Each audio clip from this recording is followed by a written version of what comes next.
गुरुर्ब्रह्मा गुरुर्विष्णुर् गुरुर्ब्रह्मा गुरुर्विष्णुर् गुरुर्देवो महेश्वरः गुरुर्देवो महेश्वरः गुरुसाक्षात् परब्रह्म गुरुर्साक्षात् परब्रह्म तस्मै श्री गुरवे नमः तस्मै श्री गुरवे नमः। ॐ नमो भगवते वासुदेवाय ॐ नमो भगवते वासुदेवाय ॐ नमो भगवते वासुदेवाय ॐ नमो भगवते वासुदेवाय ॐ नमो भगवते वासुदेवाय वासुदेवाय वासुदेवाय। प्रेम से बोलो श्री कृष्ण भगवान की जय, भोलेनाथ भंडारी की जय। एक बार बोल दो ना राधे राधे, नारायण नारायण। मित्रों, भक्तों, आप सभी जानते हैं कि श्री भागवत से ऊंचा स्थान किसी का नहीं है। यानी कि हमने इसका जो नाम दिया है वो है श्रीमद् भागवत गीता। जो है वो एक मदर बुक्स है, वही सारे ग्रंथों की पैदावार करती है। उससे ऊपर ना तो इंसान जा सकता है और ना ही सोचने का कोई फायदा है। तो मित्रों, आप जानते हैं कि श्री हरि सचित्र श्री भागवत सुधा सागर सुख सागर भगवान वेद व्यास कृत श्रीमद् भागवत 12 सिकंदरों की सरल हिंदी व्याख्या श्लोक सहित आपके सामने प्रस्तुत की जा रही है। आपके जाने पहचाने आचार्य श्री राजेंद्र कुमार सूर्यवंश की अपनी जुबानी से इसका विवरण हो रहा है। इसका भोगपान आप कीजिए और आनंदमय हो जाइए, क्योंकि इसका फल सुनने से जितना प्राप्त होता है पढ़ने से नहीं होता है। तो मित्रों, इसको आप मिस मत कीजिएगा। भी हम बहुत कोशिश करेंगे कि आप तक इसकी संपूर्ण ज्ञान प्रदान कराने की चेष्टा करेंगे। तो प्रेम से बोलो श्री कृष्ण भगवान की जय। एक बार बोल दो ना राधे राधे, कृष्णम कृष्णम नारायण नारायण। तो मित्रों, भक्तों, इस ग्रंथ का यानी कि श्रीमद् भागवत का महत्व जानने के लिए आज आपके सामने तीसरा अध्याय प्रस्तुत कर रहे हैं, भक्ति के कष्ट की निवृत्ति। तो नारद जी कहते हैं, अब मैं भक्ति ज्ञान और वैराग्य को स्थापित करने के लिए प्रयत्न पूर्वक श्री सुखदेव जी के कहे हुए भागवत शास्त्र की कथा द्वारा उज्जवल ज्ञान यज्ञ करूंगा। यह यज्ञ मुझे कहाँ करना चाहिए? आप इसके लिए कोई स्थान बता दीजिए।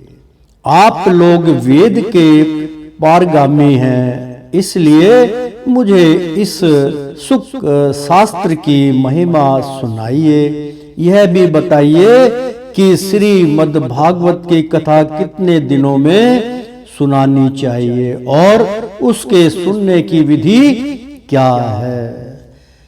मित्रों, बारीक से बारीक आपको हर ज्ञान बतला रहे हैं, हर ग्रंथ के बारे में, क्योंकि ये जो ग्रंथ है श्री भागवत गीता जो है, ये कोई डिक्शनरी नहीं है, ये कोई कहानी नहीं है, ये कोई नॉवल नहीं है, ये तो भक्तों ज्ञान यज्ञ है। श्रीमद् भागवत का एक नियम होता है, जब आप भागवत सुनते हैं तो ध्यान से सुनिए, और जब आप भागवत कराते हैं तो भागवत में ही आपका ध्यान होना चाहिए। उसके लिए सब इसके अंदर विधि बतलाई जा रही है। सनक आदि बोले, नारद जी आप बड़े विनीत और विवेकी हैं, सुनिए हम आपको ये सब बातें बताते हैं। हरिद्वार के पास आनंद नाम का एक घाट है। ये भी ध्यान रखिए क्योंकि हम वो इससे वंचित हैं कि भाई वहाँ पे आनंद नाम का घाट कौन सा है। हम तो हरि का ही वो घाट समझते हैं कि अपना जो हरिद्वार में हरि का ही गंगा से संपर्क है, और गंगा घाट पे जो हरि का द्वार है, हरि का घाट है, उसी को हम लोग सब कुछ मानते हैं। तो इससे भी आपको अवगत करा रहे हैं कि हरिद्वार के पास आनंद नाम का एक घाट है, वहाँ अनेकों ऋषि रहते हैं तथा देवता और सिद्ध लोग भी उसका सेवन करते रहते हैं। भांति भांति के वृक्ष और लताओं के कारण वह बड़ा साधन है, और वहाँ बड़ी कोमल नवीन बालू बिछी हुई है। वह घाट बड़ा ही सुरमय और एकांत प्रदेश में है। वहाँ हर समय सुनहरे कमलों की सुगंध आया करती है। उसके आसपास रहने वाले सिंह, मित्रों ये तो बड़ी विचित्र जो है वो प्रभु की कृपा हो रही है, वो बतला रहे हैं रहस्य। तो बड़े विचित्र हाथी आदि परस्पर विरोधी जीवों के चित्त में भी वैर भाव नहीं है। वहाँ आप बिना किसी विशेष प्रयत्न के ही ज्ञान यज्ञ आरंभ कर दीजिए। उस स्थान पर कथा में अपूर्ण रस का उदय होगा। भक्ति भी अपनी आंखों के ही सामने निर्बल और जराजीर्ण अवस्था में पड़े हुए ज्ञान और वैराग्य को साथ लेकर वहां आ जाएगी। क्योंकि यहाँ जहाँ भी श्रीमद् भागवत की कथा होती है, वहाँ ये भक्ति आदि अपने आप पहुंच जाते हैं। वहाँ कानों में कथा के शब्द पढ़ने से ये तीनों तरुण हो जाते हैं, यानी के जवान हो जाते हैं। सूत जी कहते हैं, इस प्रकार कहकर नारद जी के साथ सनकादि श्री मद् भागवत कथा अमृत का पान करने के लिए वहां से तुरंत घाट पर चले गए। जिस समय वे तट पर पहुंचे, भूलोक, देवलोक और ब्रह्मालोक सभी जगह इस कथा का हल्ला हो गया। जो जो भागवत कथा के रसिक विष्णु भक्त थे, वे सभी श्री मद् भागवत अमृत का पान करने के लिए सबसे आगे दौड़ दौड़ कर आने लगे। भृगु, वशिष्ठ, चौवन, गौतम, मेघादिति, देवल, देवराट, परशुराम, विश्वामित्र, साकल, मार्कंडे, दत्तात्रेय, पीपललाद, योगेश्वर, व्यास और पराशर, छाया सुक, जाजली और जहू आदि सभी प्रधान मुनिगण अपने अपने पुत्र, शिष्य और स्त्रियों समेत बड़े प्रेम से वहां आए। देखो कितनी सरलता से, जब ये कथा इतने बड़े बड़े मतलब कि मेरा कहीं मेरे से छूट ना जाए है, और यहाँ पे एक सरलता से आपके पास ये प्रसाद हरि महाराज की कृपा से हमारे माध्यम से हम आप तक पहुँचा रहे हैं, और उसके बाद भी आप इस प्रसाद को ग्रहण ना कर पाए तो हम तो ये कहेंगे कि आपसे बड़ा भाग्यहीन इस संसार में कोई नहीं। मैं एक बार फिर इसका उच्चारण कर दूं। देखो कितना अच्छा प्रसंग है। जो जो भागवत कथा के रसिक विष्णु भक्त थे, मतलब जो इसका रस पान करते थे, जो इनके भजन कीर्तन करते थे, वे सभी श्रीमद् भागवत का पान करने के लिए सबसे आगे दौड़ दौड़ कर आने लगे। भृगु ऋषि थे बहुत बड़े।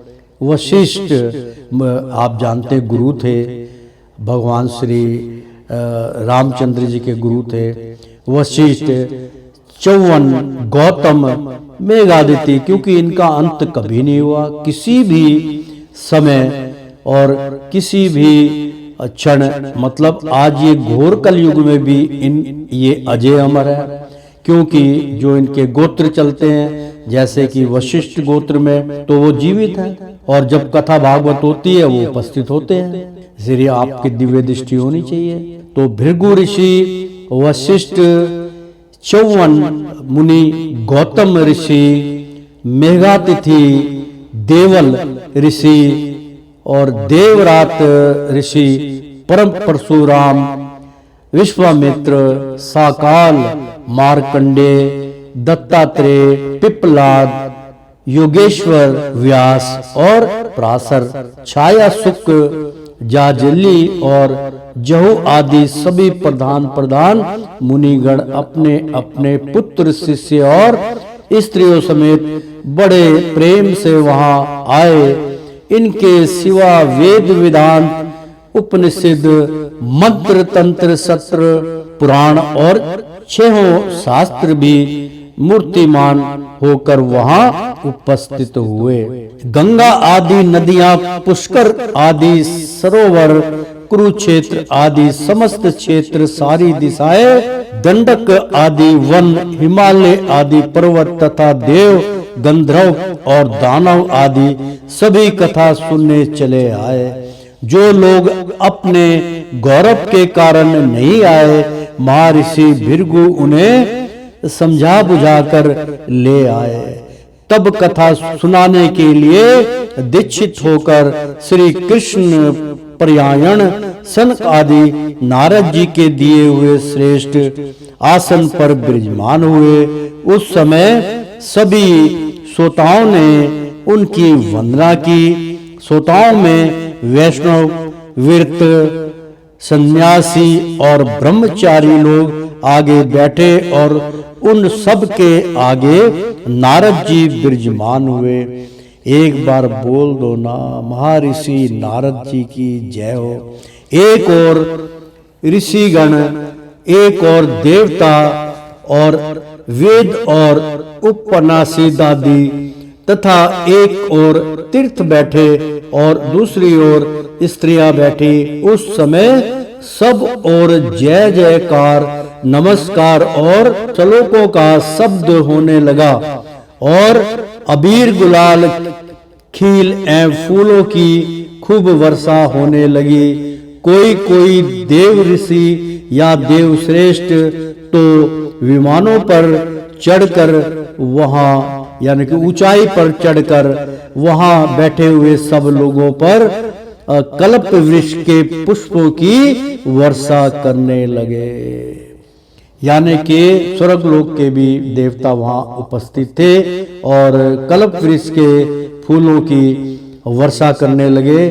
सूत जी कहते हैं, इस प्रकार पूजा समाप्त होने पर जब सब लोग एकाग्र चित्त हो गए, तब सनक आदि ऋषि महात्मा नारद को श्रीमद् भागवत का महत्व में स्पष्ट करके सुनाने लगे। सनक आदि ने कहा, अब हम आपको इस भागवत शास्त्र की महिमा सुनाते हैं। इसके स्वर्ण मात्र से मुक्ति हाथ लग जाती है। श्रीमद् भागवत की कथा का सदा सर्वदा सेवन आस्वादन करना चाहिए। इसके स्वर्ण मात्र से श्री हरि हृदय में आ विराजते हैं। तो बात सत्य है मित्रों कि ये जब हम कथा सुनते हैं और तय दिल से उसका अंतर्कण में उच्चारण करते हैं, तो दोनों मन आत्मा के अधीन हो जाते हैं, बुद्धि स्थिर हो जाती है और ज्ञान प्रदान होता है, और सारे विकरालता, सारे सद्गुण को छोड़ के बाकी अनिष्ट करने वाले गुण सब समाप्त हो जाते हैं। अब गुणों की समाप्ति हो जाती है तो अपने आप मुक्ति का मार्ग प्रदान हो जाता है। तो इसके स्वर्ण मात्र से श्री हरि हृदय में आ विराजते हैं। इस ग्रंथ में 18,000 श्लोक और 12 खंड है तथा श्री सुखदेव और राजा परीक्षित का संवाद है।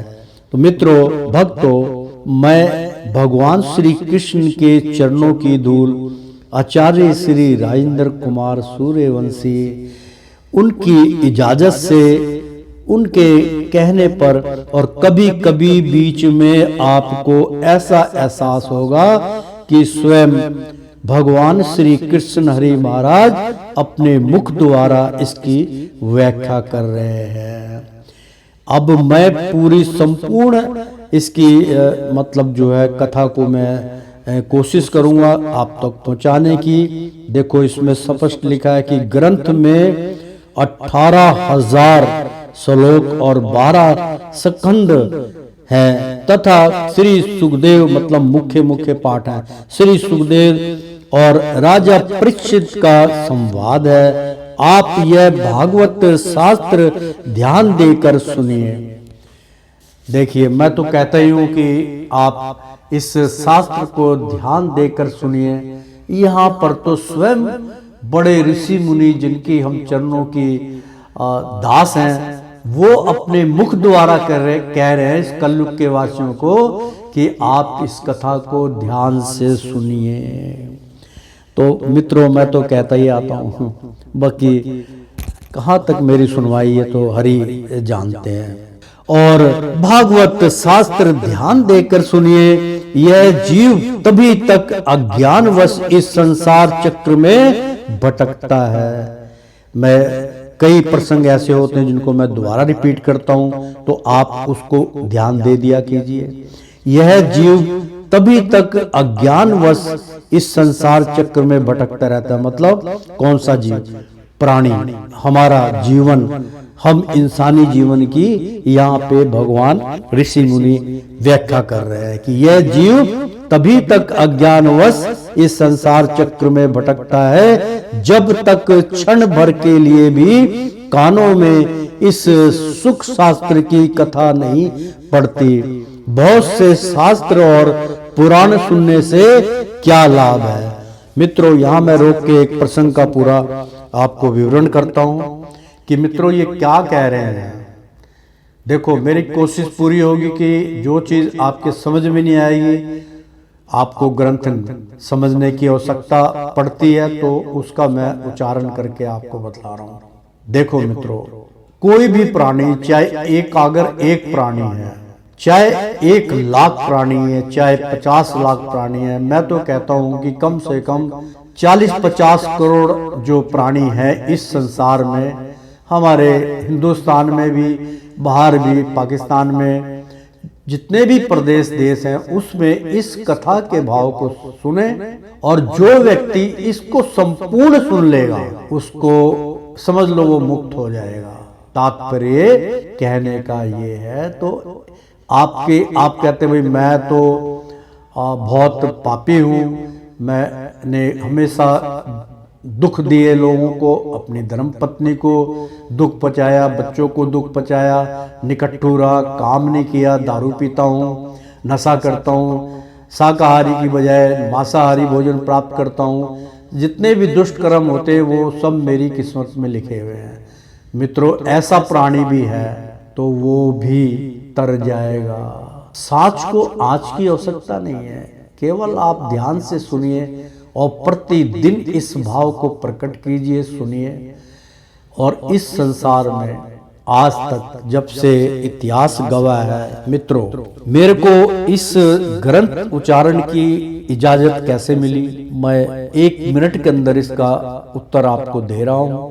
क्योंकि भगवान की जितनी भी कथाएं होती हैं सब हमारे लाभ के लिए होती है, मुक्ति के मार्ग होते हैं, अच्छे कर्मों का पुण्य प्राप्त हो, उसकी व्याख्या होती है। मित्रों, मुझे इस कथा को उच्चारण करने की अनुमति कैसे मिली? मैं तो एक साधारण सा व्यक्ति हूँ, अच्छे से मैं बोल भी नहीं पाता, फिर भी मेरा रुझान होता है, मेरा ये होता है कि आपको प्रसन्न करूं मैं। तो मित्रों, आज एक बहुत बड़े महत्वपूर्ण रहस्य की मैं बात बतला रहा हूं, क्योंकि मेरे को कुछ लाभ नहीं है, यानी कि मेरे को कोई लालच नहीं कि मैं इस कथा को वाच रहा हूँ जो चढ़ावे में मेरे पास 2, 4, 5, 10, 20, 50 लाख या 10-20 हजार या कोई चेक मुझे 50 लाख का दे जाएगा या कोई 20 लाख का दे जाएगा कि भाई आप भागवत कथा कर रहे हैं पंडित जी, आप आचार्य हैं, आप हमें ज्ञान प्रदान कर रहे हैं, आपको इसके एवज में मैं ये दे रहा हूँ। तो मित्रों, मुझे किसी चीज की कोई परम आवश्यकता नहीं है। मेरे हरि महाराज मेरा पूरा ध्यान रखते हैं। आज भी मैं अपनी मेहनत करके 2 रोटी कमाने की क्षमता रखता हूँ, इसलिए मुझे इजाजत दी। मैंने कहा प्रभु, मैं पीछे भी मैंने कितने सत्संग चलाए। मैंने कहा सबसे पहले अंतिम क्षण हरि दर्शन एक हमने जो सारांश लिखा था उस पुस्तक का विमोचन किया, फिर उसकी कथा वाची, YouTube के माध्यम से हमने उसको भी चलाया, व्हाट्सएप पे भी चलाया, ट्विटर पे भी चलाया। उसके बाद संपूर्ण कथा हमने आध्यात्मिक ज्ञान से जुड़ी हुई, क्योंकि काफी हजारों जो भक्त थे उन्होंने मेरे से आग्रह किया कि गुरुदेव आप बहुत अच्छा वचन करते हैं, बहुत अच्छा जो है समझाने का तरीका और सरल भाषा में आप बतलाते हैं, तो सब लोगों को वो भाषा सुंदर लगती है और सब समझ लेते हैं। तो आप जो है भगवान शिव की कथा का आह्वान कीजिए। तो भगवान शिव ने भी मेरे मित्रों को कहा कि भाई हमारी कथा शुरू कराओ। तो हमने कहा प्रभु आपकी इच्छा हम जरूर पूरी करेंगे। आप कहते हैं इस संसार को फल देना है तो देंगे, क्योंकि जन्म जन्म मात्र तक आपकी पूजा होती आ रही है। आपसे बड़ा श्रेष्ठ कोई है ही नहीं। इस संसार का चलान पालन करने वाले आप ही हैं। आपके ही वो महागुण है शिवलिंग, जिसकी वजह से आगे सृष्टि चलती और बिगड़ती है। तो हमने फिर वो कथा का उच्चारण किया। अभी पीछे आपने ध्यान दिया होगा, नहीं देना, अगर नहीं आप वंचित रह गए तो आप कभी भी YouTube में जाके सर्च कीजिए राजेंद्र कुमार सूर्यवंशी और कथा का नाम बतलाइए, आ जाएगी कथा, फिर सुन लीजिए। और वो कथा का नाम था कि जीवन मृत्यु का रहस्य भगवान शिव। उसमें आपके जीवन मृत्यु का रहस्य सब बतलाया गया था। वो हमने उच्चारण किया, उसके एपिसोड चलाए। उसके बाद संपूर्ण कथा अंतिम क्षण अंतिम क्षण हरि दर्शन अनमोल वाणी यथा रूपम भगवान हरि श्री नारायण, ये धारावाहिक अभी भी चल रहा है, ये चलाया हमने। उसके बाद हमारी कहानियों का प्रोग्राम चलता है। हमारी पुस्तक जो है, हमारी धार्मिक कथाएं भी जो है आप Amazon से मंगवा सकते हैं पढ़ने के लिए। और किंडल पे हमारा भी प्रोग्राम चलता है। किंडल अगर आपके पास है तब भी ठीक है, आप मंगवा के पढ़ सकते हैं। नहीं है तो आपके मोबाइल पे उसका लिंक दे दिया जाता है और आप उसको पढ़ सकते हैं। तो थोड़ा सा हौसला अफजाई करने के लिए आप हमारी इतनी सी इंतजा अगर आप मान लेते हैं तो मैं आपका हमेशा आभार प्रकट करूंगा। और मेरे को कुछ नहीं चाहिए, मैं प्रसाद बांटता रहूंगा। तो मेरा मन थोड़ा सा वो हो गया था कि इतने सारे मुझे काम करने पड़ते हैं, तो हरि महाराज अब मैं आप असमत रहूंगा, अब मैं कथा नहीं वाच पाऊंगा। तो लोगों के फोन आने लग गए कि आपने टाइम दिया था, अब हमारे यहाँ आके कथा कीजिए, आप हमारे यहाँ कथा कीजिए। भगवान श्री कृष्ण महाराज ने मेरे को स्पष्ट रूप से कहा है कि जब तक तुम हो, जब तक तुम्हें इसका आह्वान करना पड़ेगा। जिस कार्य के लिए तुम आए वो कार्य पूर्ण करना पड़ेगा। तो मैंने कहा महाराज, मैंने उनसे अपील की, अरदास लगाई कि प्रभु मैं YouTube के माध्यम से इतनी सुंदर सुंदर वाणियां, अनमोल वाणी में कथा सुना रहा हूं, तो मेरे को लगता ही नहीं है कोई, क्या इसका कदरदान है? इन कथाओं को कोई सुनता है? मैं देखता हूँ ज़्यादा कभी 70 व्यूज़ है, कभी 50 है, कभी 34 हैं। एक हफ्ते में कहीं बड़ी मुश्किल से जाके 25, 30, 40 वो सुन लेते हैं। तो प्रभु थोड़ा सा दिल तो वो हो जाता है कि 1.25 अरब की आबादी में, बल्कि 7.5 करोड़ 7.5 अरब की आबादी हमारे पूरे संसार की है। तो उसमें हर देश में हमारे हिंदू भी विराजमान हैं। लेकिन मेरा मन दुखी होता है कि भगवान की वाणी भी वो उनको अच्छी नहीं लग रही है, वो नहीं सुनते।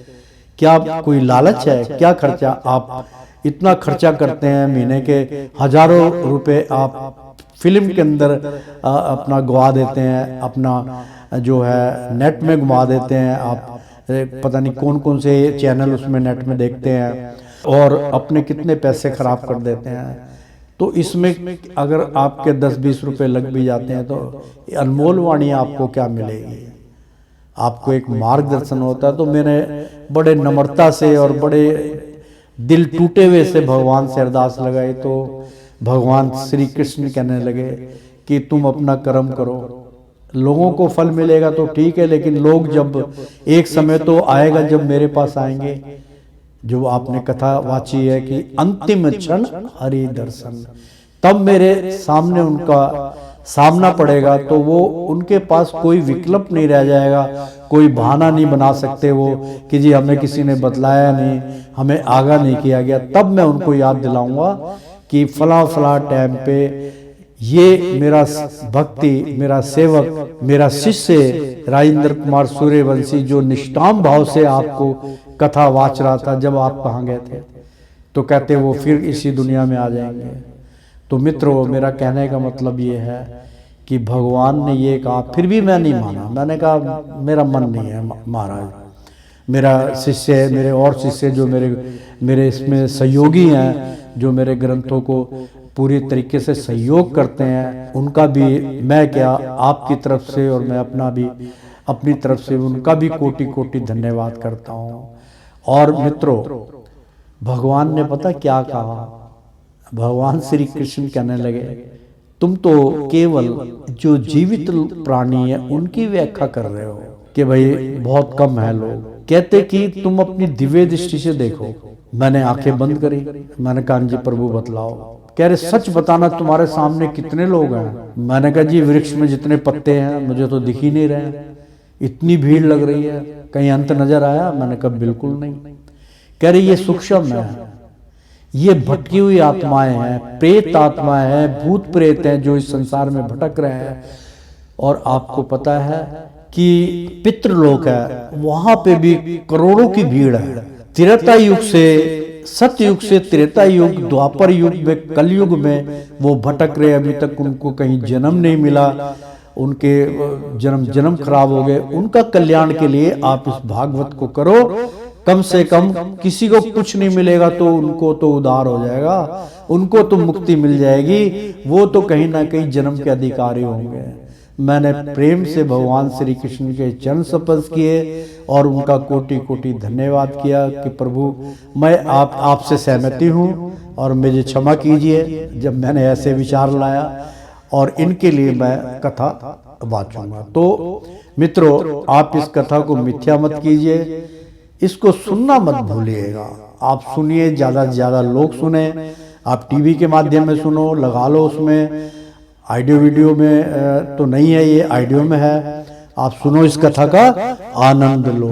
तो प्रेम से बोलो श्री कृष्ण भगवान की जय। एक बार बोल दो ना, नारायण नारायण। फिर एक बार बोल दो ना, राधे राधे।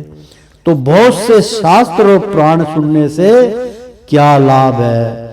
इससे तो व्यर्थ का भ्रम बढ़ता है। मुक्ति देने के लिए तो एकमात्र भागवत शास्त्र ही गरज रहा है। जिस घर में नित्य प्रति श्री भागवत की कथा होती है वह तीर्थ रूप हो जाता है, और जो लोग उसमें रहते हैं उनके सारे पाप नष्ट हो जाते हैं।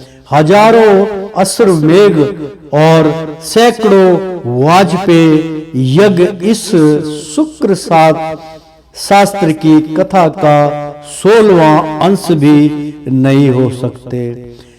तपो धनो, जब तक लोग अच्छी तरह श्री भागवत का स्वर्ण नहीं करते तभी तक उनके शरीर में पाप निवास करते हैं। फल की दृष्टि से इस शुक्र शास्त्र कथा की समता गंगा गया काशी यानी कि गंगा घाट, गया घाट, काशी, पुष्कर या प्रयाग कोई तीर्थ भी नहीं कर सकता। यदि आपको परम गति की इच्छा है तो अपने मुख से ही श्री मद भागवत के आधे अथवा चौथाई श्लोक का भी नित्य नियम पूर्वक पाठ कीजिए। ओंकार, गायत्री, पुरुषोत्त सूत्र, तीनों वेद श्री मद भागवत। ओम नमो भगवते वासुदेवाय नमः। ये महामंत्र देख लो कि ओम नमो भगवते वासुदेवाय। यह दुर्दशाचक्र मंत्र, मतलब दूर दूर तक इस मंत्र को उच्चारण चला जाता है जब आप इस मंत्र का, और क्योंकि दूरदशाक्षर यानी कि दूर द्वार तक इसका लाभ पहुंचता है और इस मंत्र को सर्वश्रेष्ठ माना गया है। यह दुर्दशासन मंत्र 12 मूर्तियों वाले सूर्य भगवान, प्रयाग समतस्कर रूप, काल, ब्रह्मांड, अग्निहोत्री, गौ, दूरदर्शी, तीर्थी, तुलसी, वसंत ऋतु और भगवान पुरुषोत्तम, इन सबको बुद्धिमान लोग वस्तुतः कोई अंतर नहीं मानते। जो पुरुष अहर्निश अर्थ सहित श्री भागवत शास्त्र का पाठ करता है उसके करोड़ों जन्मों का पाप नष्ट हो जाता है, इसमें तनिक भी संदेह नहीं है। जो पुरुष नित्य प्रति भागवत कथा का आधा या चौथाई श्लोक भी पढ़ता है उसे राज, सूर्य और अश्वमेध योग का, जो अश्वमेध यज्ञ होता है, अश्वमेध यज्ञों का फल मिलता है। नित्य भागवत का पाठ करना, भगवान का चिंतन करना, तुलसी को सींचना और गौ की सेवा करना, ये चारों समान है। जो पुरुष अंत समय में श्री भागवत का वाक्य सुन लेता है उस पर प्रसन्न होकर भगवान उसे वैकुंठ धाम देते हैं। जो पुरुष इसे सोने के सिंहासन पर रखकर विष्णु भक्त को दान करता है वह अवश्य ही भगवान का सायुज्य प्राप्त करता है। जिस दुष्ट ने अपनी सारी आयु में चित्त को एकाग्र करके श्रीमद् भागवत अमृत का थोड़ा सा भी रसास्वादन नहीं किया उसके तो अपना सारा जन्म चंडाल और गधे के समान व्यर्थ ही गंवा दिया। वह तो अपनी माता को प्रसव पीड़ा पहुंचाने के लिए ही उत्पन्न हुआ। जिसने इस सुख शास्त्र के थोड़े से भी वचन नहीं सुने वह पापात्मा तो जीता हुआ ही मुर्दे के समान है। पृथ्वी के भार स्वरूप उस पशु तुल्य मनुष्य को धिक्कार है। यूं स्वर्ग लोक में देवताओं में प्रधान इंद्र आदि कहा करते हैं। संसार में श्रीमद् भागवत की कथा का मिलना अवश्य ही कठिन है। जब करोड़ों जन्मों का पुण्य होता है तभी इसकी प्राप्ति होती है। नारद जी आप बड़े ही बुद्धिमान और योग निधि हैं। आप प्रयत्न पूर्वक कथा का स्मरण कीजिए। इसे सुनने के लिए दिनों का कोई नियम नहीं है। इसे तो सर्वदा ही सुनना अच्छा है। इसे सत्य भाषण और ब्रह्मचर्य पालन पूर्वक सर्वदा ही सुनना श्रेष्ठ माना गया है, किंतु कलयुग में ऐसा होना कठिन है। मित्रों, कठिन तो उसके लिए है ना जो आपको ज्ञान प्रदान ना करे। अब आपका इतना अच्छा माध्यम, आज तो प्रत्येक बच्चे के पास फोन होता है, सबके पास लिंक होते हैं, सबके पास यूट्यूब के लिंक होते हैं। इसमें इससे बड़ी हमारे पास, और टीवी तो एक कुछ समय के लिए आदमी भूल जाता है, नहीं सुनता, थका होता है, लेकिन सारा दिन आपके पास फोन होता है, आप सुन सकते हैं। हम तो ज्ञान आपको प्रदान कर रहे हैं, बाकी आपकी इच्छा।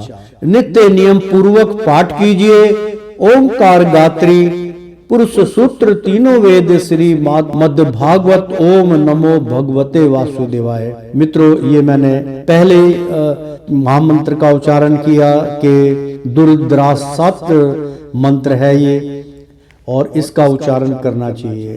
तो इसलिए इसकी सुखदेव जी ने जो विशेष विधि बताई है वह जान लेनी चाहिए।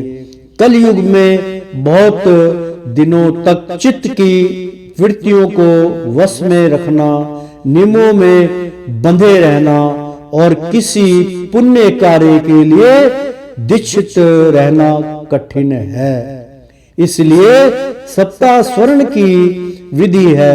श्रद्धा पूर्वक कभी भी स्वर्ण करने से अथवा माघ मास में स्वर्ण करने से जो फल होता है वही फल श्री सुखदेव जी ने सप्ताह स्वर्ण में निर्धारित किया है। मन के असयम रोगों की बहुलता और आयु की अल्पता के कारण तथा कलयुग में अनेकों दोषों की संभावना से ही सप्ताह स्वर्ण का विधान किया गया है।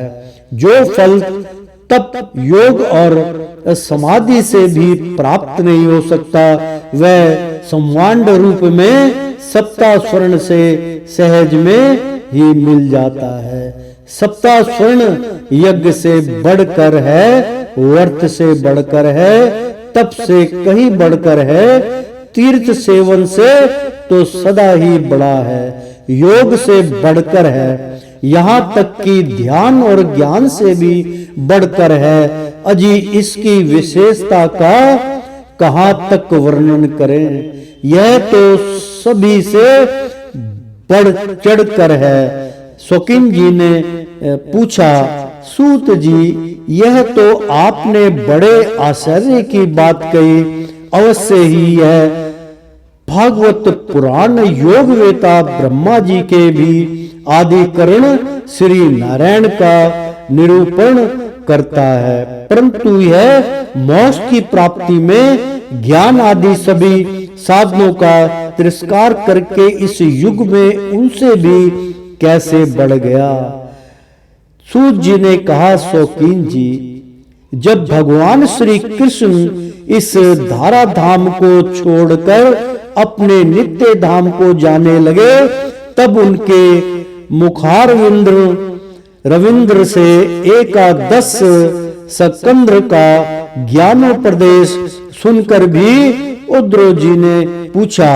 उद्रवर जी बोले, गोविंद अब आप तो अपने भक्तों का कार्य करके परम धाम को पधारना चाहते हैं, किंतु मेरे मन में एक बड़ी चिंता है, उसे सुनकर आप मुझे शांत कीजिए। यानी कि उद्र जी बोले, उद्र जी बहुत बड़े मुनि थे और बोले, गोविंद कितना सुंदर व्याख्या है। उद्र जी बोले, गोविंद अब आप तो अपने भक्तों का कार्य करके परम धाम को पधारना चाहते हैं, किंतु मेरे मन में एक बड़ी चिंता है, उसे सुनकर आप मुझे शांत कीजिए। अब घोर कली काल आया है, यानी कि घोर कलयुग, अब घोर कली काल आया ही समझिए। इसलिए संसार में फिर अनेकों दुष्ट प्रकट हो जाएंगे। उनके संस्कार से जब अनेकों शत्रु पुरुष भी उग्र प्रकृति के हो जाएंगे, तब उनके भार से दब कर यह गोरुपुणी पृथ्वी जिसकी शरण में जाएगी कमल नैन मुझे तो आपको छोड़कर इसकी रक्षा करने वाला कोई और नहीं दिखाई देता। एक बार फिर इस प्रसंग को सुनाते हैं। गोविंद, ये तो क्योंकि भगवान से जब नेहा लगता है तो भगवान से आग्रह भी किया जाता है कि प्रभु आप चले जाएंगे फिर हमारा क्या होगा। तो वही उद्रव जी बोले गोविंद, क्योंकि भगवान श्री कृष्ण के बहुत बड़े भक्त थे, कवि थे और ऋषि थे। उद्रव जी बोले गोविंद, यानी कि गौ की रक्षा करने वाले, वृंदावन के गौ के रक्षक। गोविंद के बहुत अर्थ होते हैं। गौ माने गोई, विंद्रा माने वृंदावन और वन। अब आप तो अपने भक्तों का कार्य करके परम धाम को पधारना चाहते हैं, किंतु मेरे मन में एक बड़ी चिंता है, उसे सुनकर आप मुझे शांत कीजिए। अब घोर कली काल आया ही समझिए, इसलिए संसार में फिर अनेकों दुष्ट प्रकट हो जाएंगे। उनके संसर्ग से जब अनेकों सत्पुरुष भी उग्र प्रकृति के हो जाएंगे, तब उनके भार से दब कर यह गोरु पृथ्वी किसी की शरण में जाएगी। कमल नयन मुझे तो आप छोड़कर इसकी रक्षा करने वाले दूसरा नहीं दिखाई देता। मित्रों, इसमें बहुत अच्छा प्रसंग था कि भगवान के आगे ही गुहार लगाई जाए। आप देख रहे हैं कि इस घोर कलयुग का, काली कलयुग का कितना बड़ा प्रभाव पड़ गया। जब हम न्यूज़पेपर पढ़ते हैं, जब हम देखते हैं कि बच्चों के साथ दुर्व्यवहार हो रहा है, लड़कियां, हमारी बहन बेटियां जो देवी स्वरूप हैं, जो जगजननी हैं, उनका हम अपमान कर रहे हैं और उनको रास्ता चलना दुर्लभ हो जाता है। जब भी बेचारी कन्या कोई अकेली आती है तो कोई अच्छा आदमी भी, कोई बहुत पुण्य आत्मा भी उनके सामने से गुजरती है तो तब भी उनको भय लगता है कि कहीं मेरे साथ कोई छेड़छाड़ ना हो जाए। तो ये क्या है? ये घोर कलयुग का प्रभाव है। एक दूसरे से क्रोध, ईर्ष्या, बैर भाव और जुलिस के अलावा संसार में कुछ नहीं है। आयु की गिनती प्राणियों ने शुरू कर दी है। सैकोलिबिया का रोग लग गया है। उम्र गिनते रहते हैं, मेरी इतनी हो गई है, अब मेरी इतनी हो गई, अब मेरी इतनी होगी। अरे होने दो ना यार, होगी तो उसमें क्या करोगे, रोक लोगे? मित्रों, मैं यहाँ एक अनमोल वाणी आपके सामने दर्ज करा रहा हूँ। जब आप सुनेंगे तो ध्यान रखिएगा। मैं आपको बीच में या इसके अंत में भागवत के किसी भी पाठ में मैं इस अनमोल वाणी का उच्चारण करूंगा, जिसमें आपको जीवन काल तक ऐसी विद्या का ज्ञान बतलाऊंगा। वैसे तो महाराज ने मुझे चेतना जागृत की है, मैंने कहा महाराज बतला दूंगा। तो आप स्वयं जब दर्पण देखेंगे ना तो आपको महसूस नहीं होगा कि मेरी मांसपेशियां लटक गई हैं। मैं आपको जीवन काल तक तंदुरुस्त और जवान लगने की विद्या बतलाऊंगा। तो मित्रों, एक बार बोल दो ना, राधे राधे।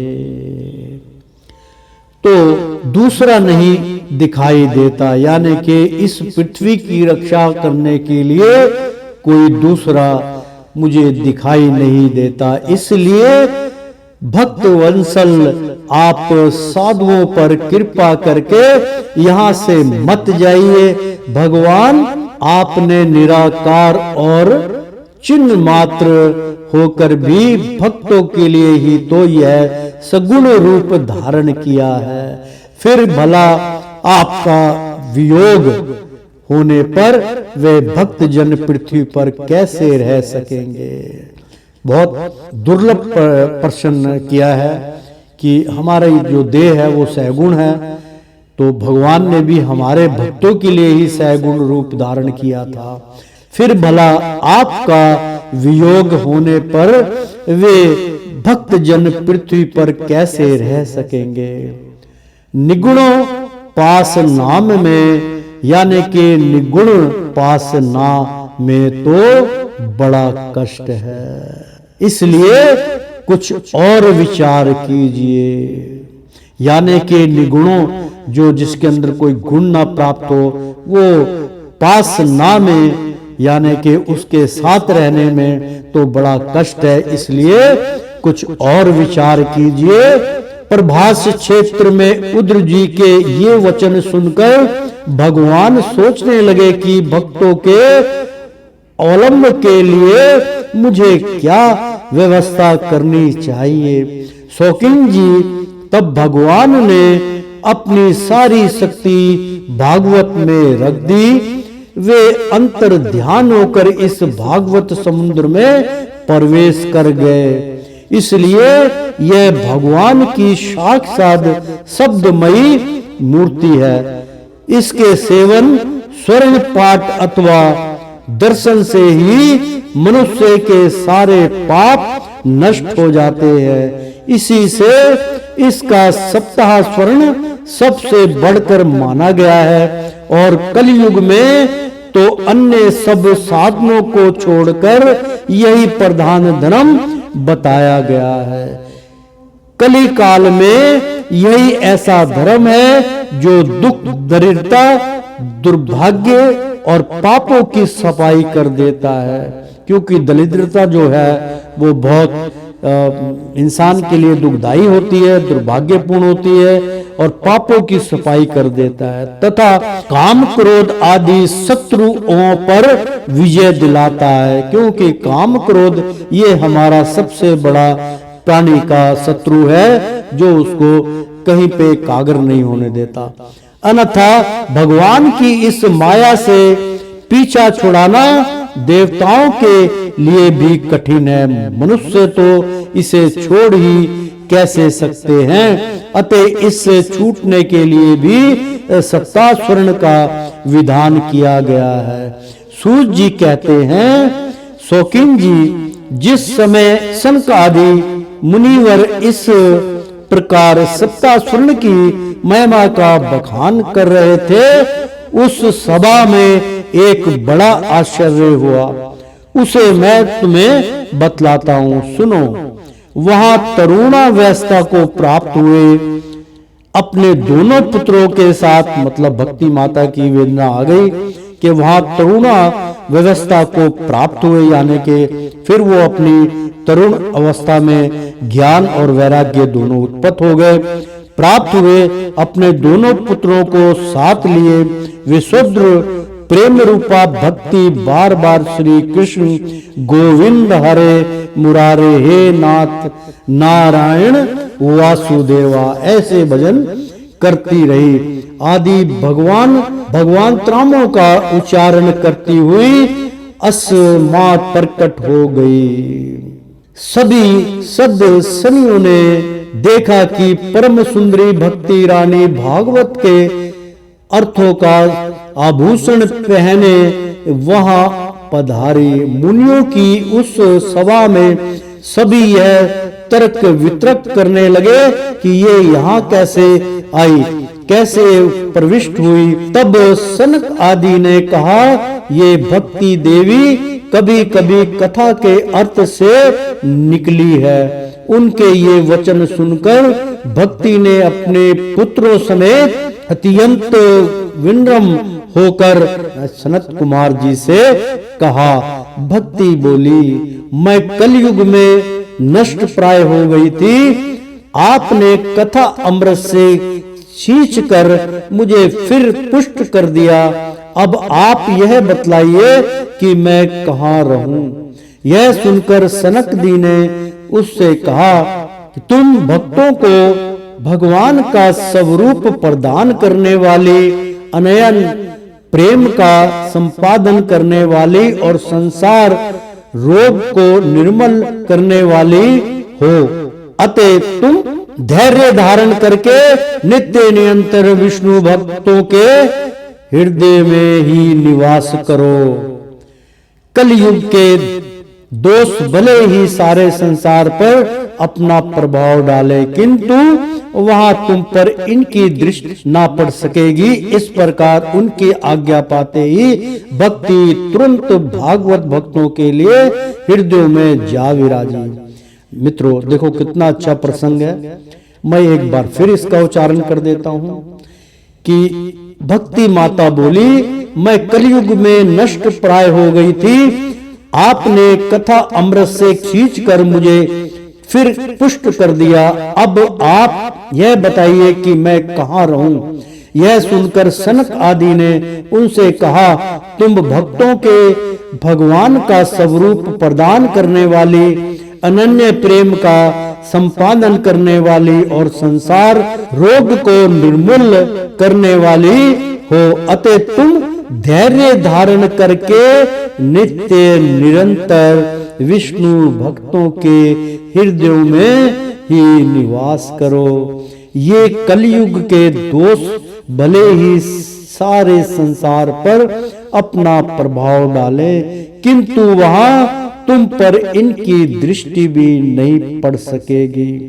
इस प्रकार उनकी आज्ञा पाते ही भक्ति तुरंत भागवतों के हृदय में, यानी कि जो भगत है, जो भागवत को अपने सीने में लगा के रखते हैं, जो भगवान श्री कृष्ण हरि के भक्त हैं, उनके लिए भगवत भक्तों के हृदय में जा विराजी, मतलब ज्ञान संपूर्ण हो जाता है और भक्ति प्रदान हो जाती है। जिनके हृदय में एकमात्र श्री हरि की भक्ति निवास करती है, वे त्रिलोकी में अत्यंत निर्धन होने पर भी परम धन्य है, जैसे मैं हूं। मेरा श्लोक आ गया मित्रों, आगे आएगा, इसमें मेरी व्याख्या भी आएगी। आप बहुत लोग इसको मिथ्या समझते हैं ना, इसको मिथ्या नहीं समझोगे। देखो क्या कह रहे हैं, जिनके हृदय में एकमात्र श्री हरि की भक्ति निवास करती है, वे त्रिलोकी में अत्यंत निर्धन होने पर भी